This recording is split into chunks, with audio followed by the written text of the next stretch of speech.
Kuwait के कुछ ऐसी जरूरी खबरें हैं जो लेबर वर्कर्स अगर जान ले तो उनकी एवरेज सैलरी से बच सकते हैं। यानी कि 1 साल 2 साल 6 महीने के बाद या फिर 1 साल के बाद 2 साल 3 साल के बाद भी सैलरी नहीं बढ़ती है, वही की वही सैलरी रहती है अगर ऐसी वीजा पर कुवैत में आते हैं और ऐसा काम करते हैं तो एवरेज सैलरी से, या फिर जब नए आते हैं तब से लेकर जब तक काम करते हैं कितने ही साल बीत गए होंगे उसी सैलरी में काम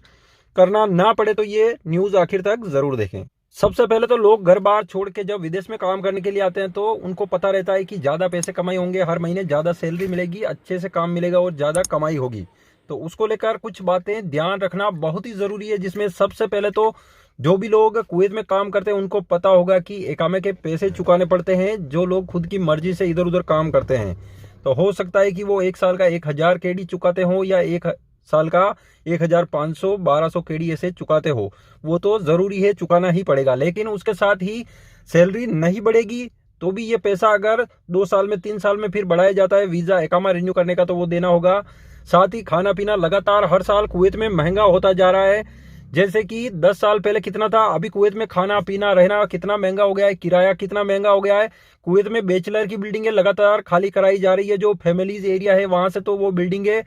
तो बैचलर लोग रहने के लिए मकान ढूंढते हैं तो और भी धीरे धीरे रेंट बढ़ता जा रहा है, किराया महंगा होता जा रहा है, खाना पीना भी महंगा होता जा रहा है। और जो सैलरी है जो दिन का कमाते हैं वो उतना का उतना ही है, 5 साल पहले जितना था अभी भी उतना ही है। किस जॉब के अंदर जो लोग खादिम की वीजा पर आते हैं, कुवैती के घर पे काम नहीं करते हैं, सबसे पहले तो बाहर काम करते हैं, तो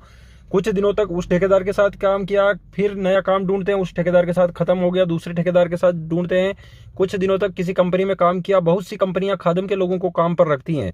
तो हो सकता है कि 1 साल 6 महीने उस कंपनी में निकले, फिर वहां से फिनिश कर दिया, फिर दूसरी कंपनी में जॉब ढूंढे, फिर वहां पर काम करते हैं, उस हिसाब से काम करते रहते हैं, तो सैलरी वही की वही मिलती है और साथ ही खाना पीना और रहना महंगा होता जा रहा है। कुवैत में ऐसे कई सारे लोग हैं जो सुबह उठ के काम ढूंढने के लिए आते हैं, जहां पर लोग इकट्ठा होते हैं, जैसे कि एक तो इस्तिकलाल में, एक हवेली में, एक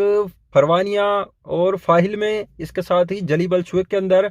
ऐसी जगह है जहां पर लोग इकट्ठा होते हैं। ये कानून के खिलाफ है, जब पुलिस आती है तो सब लोग इधर उधर भाग जाते हैं, लेकिन लोग इकट्ठा होते हैं, काम मिलता है तो जाते हैं, नहीं मिलता है तो फिर वापस रूम पे जाके सो जाते हैं। इस तरह के बहुत सारे लोग हैं कुवैत में जिनको महीने में 20 दिन ही काम मिलता है, कई सारों को तो 15 दिन ही काम मिलता है। कुवैत में आते हैं काम करने के लिए तो खासकर उन बातों का ध्यान रखें जो कि कंपनी की वीजा निकलवा के जिस कंपनी का काम चल रहा है उसी कंपनी में काम करने के लिए आए, ना कि दूसरी जगह जॉब ढूंढ के फिर काम करें मर्जी से। उसमें सैलरी कभी नहीं बढ़ती और कुछ फायदा नहीं होता, क्योंकि जब भी पुलिस बता का सिविल आईडी कार्ड चेक करेगी तो तुरंत पकड़ेगी, उसके बाद में कुछ दिनों के बाद वो वापस रिटर्न कर देगी फिंगर ब्लॉक करके। जिस दुकान का इकामा है उसी दुकान में काम करे तो लगातार उससे सैलरी बढ़ती रहेगी और इकामा रिन्यू कराने का पैसा कम लगेगा। जिस कंपनी में काम करने के लिए आते हैं उसमें सैलरी बढ़ती रहेगी और इकामा रिन्यू करने का जो पैसा लगता है वो कम लगेगा अगर ऐसा करेंगे तो। और हर महीने का 10 दिनार या किसी किसी जगह 15 दिनार ऐसे हर महीने का जुड़ता रहता है। लास्ट में जब एंड होता है तब लोग वापस यहाँ से जाते हैं, तब उनको सर्विस मिलती है एक अच्छी खासी 10 KD 20 KD के हिसाब से, जो महीने का रूल्स होता है उसके हिसाब से देते हैं, तो वो एंड में अच्छा खासा मिलता है। और हर साल 1 साल में सफर जाते हैं तो 1 महीने की सैलरी मिलती है, साथ ही साथ टिकट का पैसा मिलता है, इस टाइप से फायदा होता है। और जो ऐसे ही काम ढूंढ के खादिम के लोग होते हैं या हर कहीं पे काम करते हैं उनको कुछ नहीं मिलता ऐसे। इस न्यूज के अंदर इतना ही, और भी बहुत सारी खबरें हैं, तो धीरे धीरे करके न्यूज आती रहेगी। चैनल को सब्सक्राइब जरूर करें।